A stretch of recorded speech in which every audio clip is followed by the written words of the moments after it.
Assalamualaikum warahmatullahi wabarakatuh. Semangat pagi Konconaker. Langsung dari studio podcast di Senaker Trans Provinsi Jawa Tengah, Jalan Pahlawan 18 Semarang. Kembali lagi di Goreng Bakwan, ngobrol bareng Bagawayan. Narasumber atau teman ngobrol kita kali ini adalah Ketua Hilsi. Beliau adalah Bapak Agus Manto SPD. Semangat pagi Pak Agus. Pagi Mas Fajar. Sehat ya Pak? Alhamdulillah sehat. Amin. Baik. Pak Agus itu Ketua Hilsi, betul ya? Betul. Hilsi itu Himpunan Lembaga Pelatihan Seluruh Indonesia. Oh, luar biasa. Ini Pak Agus itu adalah Ketua Hilsi Provinsi Jawa Tengah ya? Provinsi DPD Provinsi Jawa Tengah. DPD Hilsi. Nah, iya, betul. Tapi sebelum kita ngobrol lebih jauh Pak Agus, di Goreng Bakwan kita ada tradisi Pak Agus. Pak, Ya. Tradisinya itu adalah kita main tebak-tebakan dulu, biar agak refresh dulu. Iya. Ya. Oke. Siap ya Pak Agus ya? Siap. Oke. Pak Agus tahu opor ya? Kompor. Opor. Kok kompor tahu Mas? Kompor buat masak gitu. Opor ya, tahu. Kompor ya. Oke, makanan itu. Oke, opor. Opor apa yang nggak bisa datang dua kali? Opor gas Mas. Opor ya. Mulai lucu. Salah satu, salah. Opor ayam. Salah. Cukup dah dua kali itu kan. Dua kali. Opor yang nggak bisa datang dua kali itu adalah opportunity. Mantap. Oke. Keren. Oke Pak Agus, bicara tentang opportunity nih Pak Agus. Nah, saya dan Konconaker semua ini pengen juga dong dapat opportunity dari Pak Agus ya kan. Kita pengen diceritain apa sih Hilsi itu, lalu pengalaman dan informasi positif apa yang bisa kita dapatkan dari Pak Agus. Silakan Pak Agus. Terima kasih Mas Fajar dan Konconaker untuk Hilsi.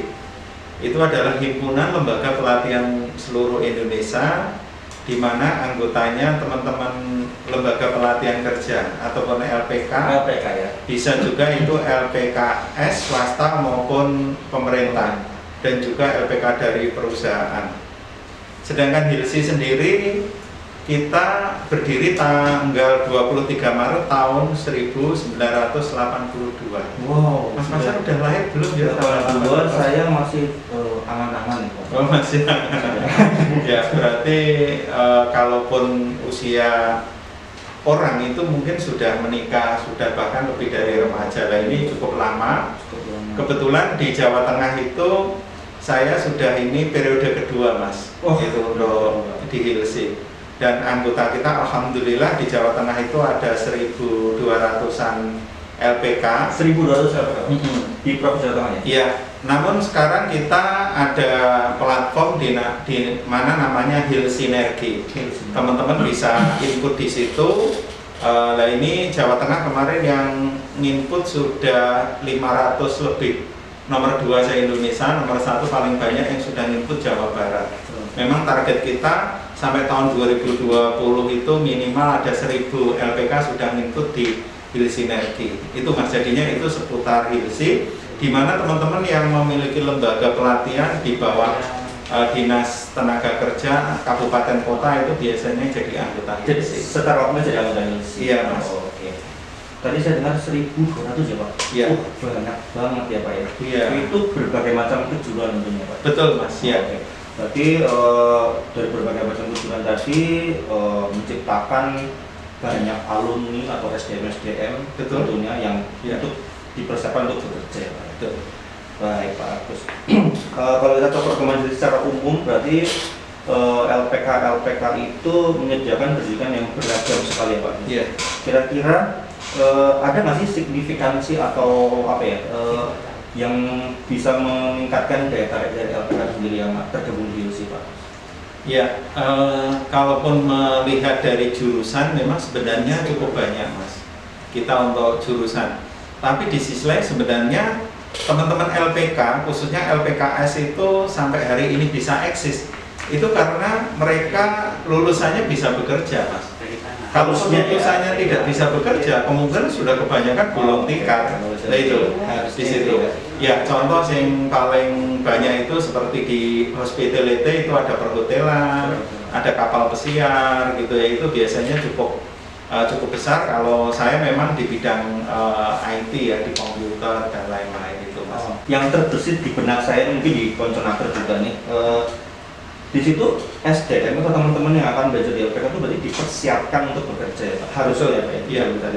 Menurut saya sih itu sangat luar biasa Pak, karena pastinya LPK sudah didesain sedemikian rupa untuk menyiapkan SDM-SDM yang terlatih. Ya. Tentunya LPK sendiri pasti sudah punya standar ya Pak, atau terakreditasi harusnya. Iya. Nah, dan yang paling penting adalah sudah memiliki MOU dengan perusahaan. Nah, Ya. itu sudah pasti diterapkan di setiap LPK. Iya. Hampir semuanya Mas. Hampir semuanya, kalaupun untuk MOU dengan perusahaan, walaupun tidak di atas hitam putih tapi rata-rata mereka sudah bekerja sama dengan perusahaan, karena untuk outputnya mereka mau tidak mau harus bekerja Mas. Yang kedua, betul, memang akreditasi itu sangat penting sekali ya, karena untuk mutu. Tapi memang semangatnya betul dari 8 standar itu. Tapi semangatnya teman-teman memang belum semasif mungkin, katalah kalau saya sudah terakreditasi manfaatnya seperti ini. Kadang-kadang masih pengennya akreditasi itu dapat bantuan kayak gitu. Padahal di luar itu sebenarnya untuk lembaga sendiri akreditasi itu penting Mas. Saya berharap teman-teman ini ke depan ini semua LPK yang ada di Jawa Tengah terakreditasi Mas Pak Chandra. Yaitu karena untuk membuktikan bahwa sebuah LPK itu terjamin mutu dan kualitas dari lembaganya. Betul. Oke Pak Agus, menarik banget ini pembicaranya. Pak Agus bisa kasih nggak sih sekedar tips gitu untuk Konconaker agar bisa memilih LPK yang baik itu gimana caranya, lalu mendapatkan informasi tentang LPK yang sesuai dengan passionnya Konconaker? Karena kalau saya tahu ini kan pengalaman passion itu kan masing-masing ya Pak. Ya. Apakah LPK di Jawa Tengah sudah bisa mengakomodir itu semua? Oke, terima kasih. Kalaupun Konconaker pengen katalah mau bekerja nih ataupun pengen ikut pelatihan, tapi outputnya nanti bisa bekerja katalah gitu. Salah satu untuk memilih LPK pertama menurut saya adalah untuk jurusan, memang sesuai dengan passion tadi. Kejuruannya ya. Ya, kejuruan. Jadinya itu ataupun programnya. Terus yang kedua itu adalah lembaganya itu, khususnya program itu sudah terakreditasi belum? Oke. Karena itu penting Mas. Kalau akreditasi itu tiap kejuruan ya? Kalaupun akreditasi per jurusan Per itu, jurusan, oke. bukan lembaganya. Ya. Itu setelah sudah terakreditasi itu adalah dari sisi proses, yaitu adalah untuk instrukturnya ya. Instruktur dengan proses pembelajaran itu menarik atau tidak itu juga penting. Tapi kan biasanya teman-teman itu memilih kadang-kadang yang utama dari saudara, kadang-kadang dari pengalaman tetangga yang sudah pernah mengikuti pelatihan di situ. Biasanya gitu Mas, itu ketok tular itu. Tapi kalaupun hari ini ya sudah eranya online, mau tidak mau ya harus teman-teman LPK punya media sosial atau media online di mana untuk komunikasi terhadap calon konsumen, untuk promosi ya. Betul Mas, itu sangat penting sekali. Selain itu Pak, mungkin selain promosi ada web mungkin yang bisa disampaikan ke Konconaker? Iya.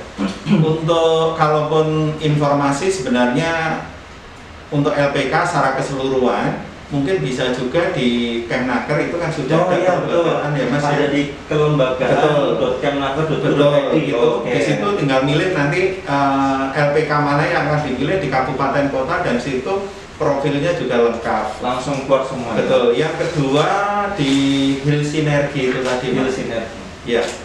Karena kalau sudah menjadi anggota Hill Sinergi, otomatis lembaga itu langsung dapat sertifikat keanggotaan. Langsung betul. Iya. Baik, tadi Konconaker sudah diinformasikan ada webnya ya Pak ya, Iya. di kelembagaan.kemnaker.go.id yang bisa diakses oleh Konconaker. Di situ disediakan menu untuk mengakses LPK mana yang ingin dijadikan pilihan Konconaker untuk memilih LPK-nya atau lembaga jabatan kerjanya. Yes.